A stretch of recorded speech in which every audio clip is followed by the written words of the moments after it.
Mahkamah Rayuan hari ini akan memutuskan sama ada membebaskan bekas Perdana Menteri Datuk Seri Najib Razak atau mengekalkan sabitan dan hukuman terhadapnya. Ini berkaitan sabitan bersalah dalam kes penyelewengan dana RM42 juta milik syarikat pelaburan strategik SRC International Sendirian Berhad. Untuk perkembangan terkini, kita berlintas langsung bersama Nazahia di Istana Kehakiman Putrajaya. Silakan Nazah.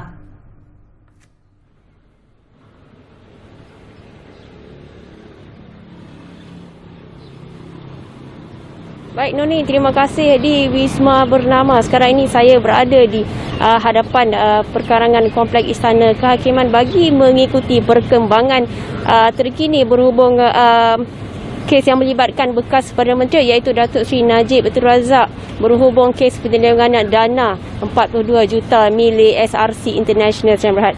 Dan hari ini 8 Disember, Mahkamah Rayuan akan menetapkan sama ada untuk membebaskan Datuk Seri Najib atau mengekalkan sabitan dan hukuman terhadap bekas Perdana Menteri itu. Dan hari ini prosiding dijadualkan bermula jam 9 pagi. Bagaimanapun kami dimaklumkan Datuk Seri Najib dan juga pasukan peguamnya hadir prosiding secara maya melalui aplikasi Zoom.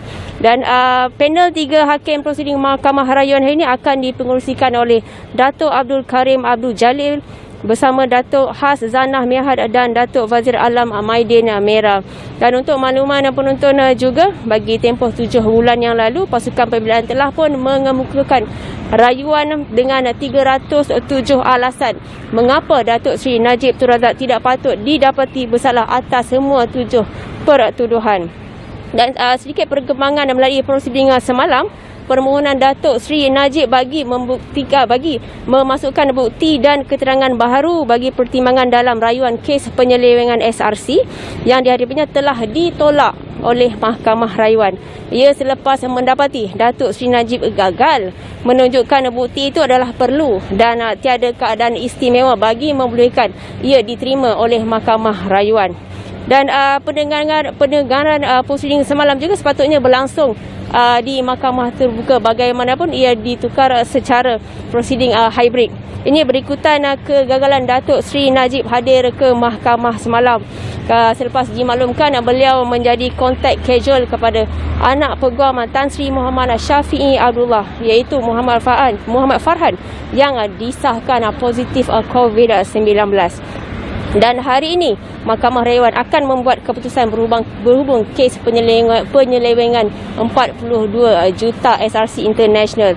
Sekiranya Mahkamah Rayuan menolak rayuan Datuk Seri Najib dan pasukan peguamnya, peluang terakhir Datuk Seri Najib adalah mengemukakan rayuan di Mahkamah Persekutuan. Dan sedikit mengenai suasana di luar Istana Kehakiman ini, di belakang saya ini dapat anda saksikan kehadiran sekitar 50, antara 40 dan 50 penyokong-penyokong Datuk Seri Najib mula berkumpul di sini bagi memberi sokongan kepada Datuk Seri Najib.